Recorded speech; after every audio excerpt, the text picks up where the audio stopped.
we can sort from newest and start at the very bottom. Start with a big one. Alright, big man, here's my question. Why pull for the fish lady when Mona and Xingqiu exist? The TLDR of it is don't. It is more nuanced than that. A, you only have one Xingqiu. B, Mona's dog shit. I stand by this. I think Mona's Mona's probably the most overrated unit in the game because she's not completely terrible, but people put her in on such a pedestal, and I think she's really not that strong. The comparison to Xingqiu is basically Xingqiu's personal damage is generally higher when you use him as an enabler, but it's only single target, and most importantly, you only have one Xingqiu, right? You can only use one of them. When it's Xingqiu versus KOKOMI, almost every time you go Xingqiu, unless you're not normal attacking. If you're not normal attacking, Kokomi's fine. Kokomi's gonna be better because her Hydro application doesn't rely on normal attacks. But as long as you are normal attacking, I would basically always rather run Xingqiu over Kokomi. So for Mona versus Kokomi, Mona's not actually very good in taser teams. Can't really vape her burst. Can't take advantage of Omen extension. Overall, she's not great. Whereas in freeze teams, she is a little bit better. Her biggest problem in teams is really often that the amount of ER that she needs to get her burst on every rotation is really high. Obviously, it's going to depend on what team you're using and how many Favonius weapons you're putting on your team, but generally, you'll find yourself in a situation where unless you have like the most god roll artifacts in the fucking game, you won't be able to use TTDS on Mona, and you'll be forced to use Favonius Codex instead. Now, if that's the case, Mona's damage bonus is only her Omen and her set bonus, and then you have her weaknesses that are mainly her Hydro uptime is a lot worse. It is really not that good. Kokomi, on the other hand, isn't nearly as energy hungry as Mona. I think she still is, but she's not like nearly as much as Mona. So you can very easily get away with running Thrilling Tales on her, which means practically very often the comparison is going to be Mona's Omen versus the TTDS bonus. And Mona's Omen wins by a little bit in that,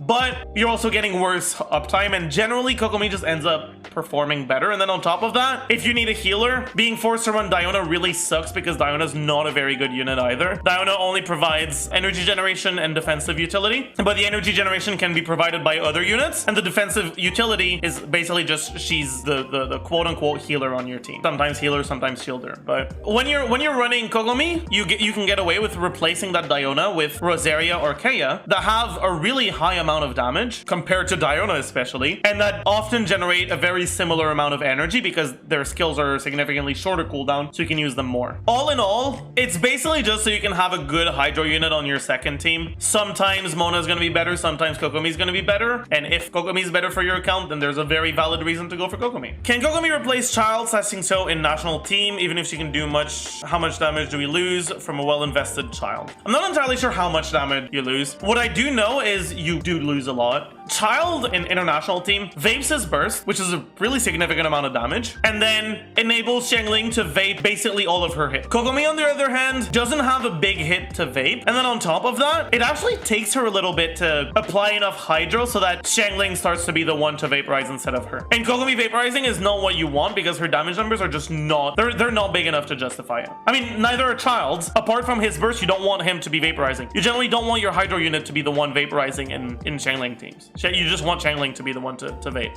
And so Child is incredibly good in international teams, and Kokomi just ends up falling short. So yeah, overall, can she? Yes, but I really do not recommend it. How viable do I think Kokomi? TTDS, 4-piece tenacity, EM build with Raiden, 4-piece emblem, Lisa for instructor, Sucrose. Oof, that's not ideal. Lisa's not actually going to have that high ownership rate on your Electrocharge, so building her with EM is not really it. Same for Kokomi. When you do Electrocharge teams, if you only have Hydro and Electro units, none of them really wants EM because they're all going to trigger a little bit of the Electrocharge reactions, but none of them is going to trigger enough that going EM is going to be better than just going attack. Because they're just not getting enough of the Electrocharge, because a lot of it is triggered by other characters. That can change when you use an Anemo character and as like an on-field unit. So in this case, your Sucrose going EM would be good. But a team like that, I'm not a huge fan because I don't really like Lisa in the slot. I do think it's not terrible if you run Fischl instead of Lisa. Definitely not great. I mean, it's definitely viable. It's probably just not optimal, but you can definitely clear Abyss with that.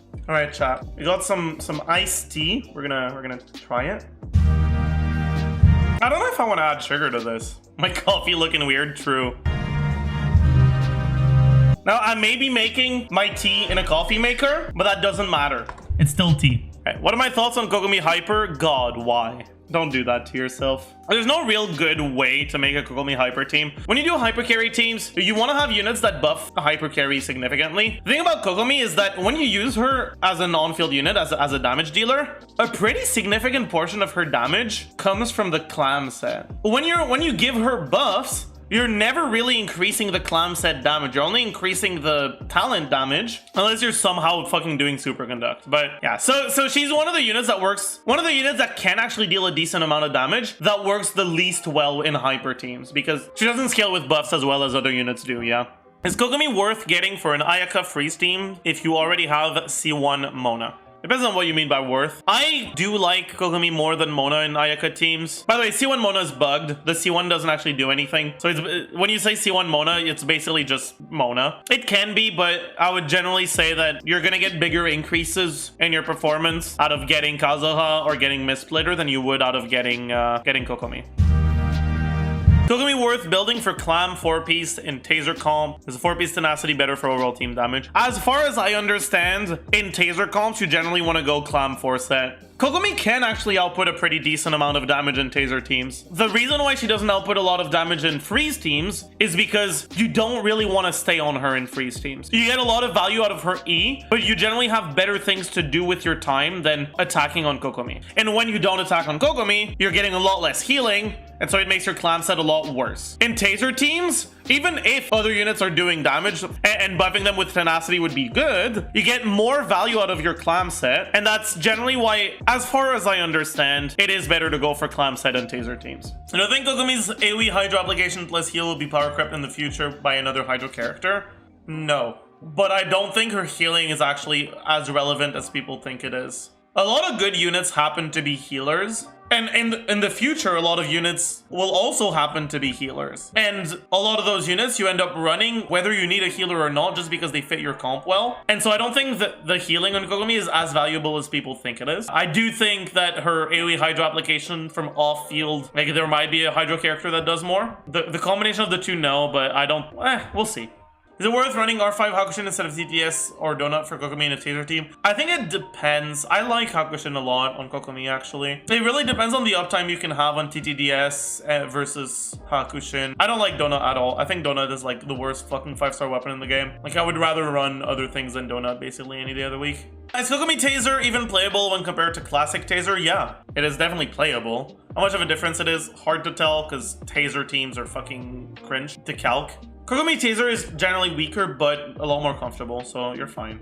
From 8 to 10, what's my favorite prime number? The fuck? Speaking of prime, how would a team consisting of Ayla, Raiden, Kokomi, Rosario perform from your knowledge? I think this is a lot less stupid than chat thinks. So I'll put chat on screen. Right, as you guys can see, there's a lot of question marks. So I have actually played Shatter Ayla comps in 2.3 when the Wolves came out. Because Shatter Ayla comps have some amount of freeze up time, which makes mobile enemies feel less shitty. Oh no, you don't go EM. You still build Ayla as you usually would. It basically reduced the variance between your runs in terms of enemy RNG. Because even though you're not actually keeping them perma-frozen, you are freezing them relatively often, and so you're making their attack patterns happen less often. And it unironically against the Rift Hounds felt better than normal teams. That being said, I don't like it overall as a team. I don't think it's particularly good. It felt quite good against mobile enemies because mobile enemies are a bad matchup for Ayla, and it helps make them feel less bad. But I don't think they're generally all that great. And I don't think that best in slot is a good description of it either. A few moments later. A few years ago, Nick, Mr. Socks, Zyox went to Japan for a trip, and he brought back something for me. He brought back two things, I think. One of them was a unicorn car thing that you like put on your rear view mirror on your car, and the other one was a keychain. And the keychain is a picture of the character who I use as an inspiration for my Kokomi drawing. Here he is. End of flashback. Will Kokomi be non-meta after Ayato release because he has almost 100% burst uptime? I don't know if we'll include... I mean, we might as well include this in the video. Why not? Let's talk about his most important passive. When Ayato cooks a dish perfectly, he has an 18% chance to receive an additional suspicious dish of the same type. And as you can see from this passive, Ayato is gonna be Hu Tao power creep. The main problem with Ayato is that he needs to be on field, right? His energy generation seems to be tied to him attacking in his E, which means he needs to be on field. Kokomi doesn't. So most likely, Ayato's not going to replace Kokomi. He's going to have a place in different teams. Honestly, we'll have to wait until he comes out. But I think he should work in overrape team. Just don't know how well. Don't have any Hydro character besides Xingqiu, and whenever I want to run freeze with Ayaka and other half right and National, they both need Xingqiu. Now, only for that, should I pull for Kokomi or just wait for Ayato? Can only go for one. Not entirely sure yet how well freeze teams are going to work with Ayato. So, I don't know. I think Kokomi's probably going to be better. With Ayato, you're probably going to have to end up going for Diona as your other cryo unit to get a healer. With Kokomi, you can use Rosario Akeya, so that's nice. We'll see. What is the setup in which Kokomi is able to dish out the most damage that she can? Love her design and want to play her on field the most you can in Abyss. Did it with Clam Set, with Amber / Moonglow as a driver and Taser comp? Or will TDD Suction Ring always be better to buff Beidou? You're basically always better off using TTDS or Hakushin on Kokomi in terms of team DPS. There's not much of a point to just making your Kokomi damage a little bit higher if you're not going to change your team around anyways. And like, there's a difference between playing her more and just maximizing her damage at the cost of team DPS. If you really just care about having her deal the most damage that she can, then technically, yeah, Moonglow is the best option. But if you care about playing her as your quote-unquote carry and having your team perform the best possible, you're better off with something else. And yeah, it is going to be with Clam Set and a Taser comp, yeah. So going to be the preferred Hydro in KO, Rosaria, Quick Swap, Freeze. I actually like Xingqiu a lot more. It's the team that I use on my free-to-play account. On my free-to-play account, like I have a lot of wishes saved up. I haven't wished on anything since the initial Kokomi banner. I started playing on the Yoimiya banner. So I don't have a lot of wishes done on the account, which means I don't have that many characters. I have a bunch of useless standard 5-stars that don't do anything. But what I usually end up doing is Raiden National on one side and this team on the other side. I personally like it with Xingqiu a lot better, so I actually have a lot of experience with that team. Her Kokomi being described as current best Hydro and endgame freeze team. What are my thoughts on this? I don't think that's actually the case in a team like this. I think that's generally kind of accurate, unless you get one rotation with Mona, but that's assuming you're using one of the really good cryo units, so Ganyu or Ayaka. Rosaria and Keia's damage are not on the same level, unfortunately, and so if you want to make them work, a buff to them is not as valuable as just Xingqiu's damage, which is a lot of fucking damage. So I like the Xingqiu variation better than I like the Kokomi variation in this team. But like in other variations of freeze teams, I think that's a pretty fair assessment. What do her ER requirements look like with and without an R5 user on the team? So I use R1 Fav on this team. I run 200 ER in Kokomi, and half the time it feels like it's not enough. I know it is enough. It just, sometimes the particle, like RNG energy generation is just fucking me over. I think you're fine generally with like 180. Is it worth leveling beyond 60 out of 70 with a TTD STOM build? Not really, no. Unless you feel like you're struggling with healing, in which case it's gonna help with your healing. For an account that has Venti and Ganyu, how valuable of a pull is Kokomi compared to rolling Ayaka and using Xingqiu with Fav Sword for a Ganyu's plus Ayaka team? You're probably better off going for Ayaka and just benching your Ganyu.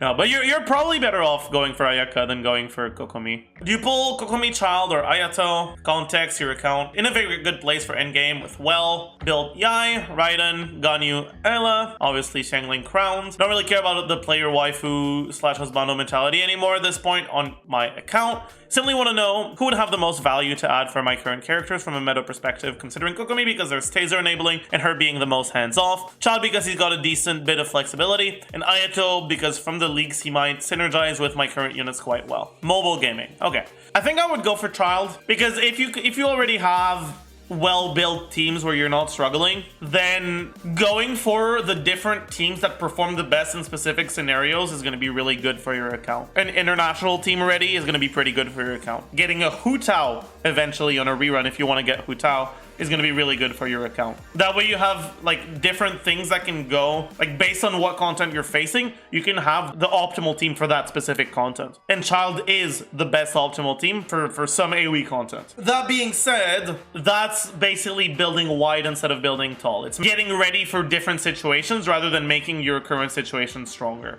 In terms of just making the teams you already have stronger, I kind of like KOKOMI, and it's hard to say for Ayato because I haven't play tested him at all yet. So overall, I would probably go for Child, but it's not. You know, there's definitely an argument to be made for the other ones as well. Now, as you can see, that's not the last question. There's another bunch, really. But video's getting pretty long already, and so we're gonna have to cut some out. If you wanna make sure that you see your question answered and that it isn't cut out from the YouTube version, feel free to check them out live at twitch.tv/Zajef77. And as always, have a great day.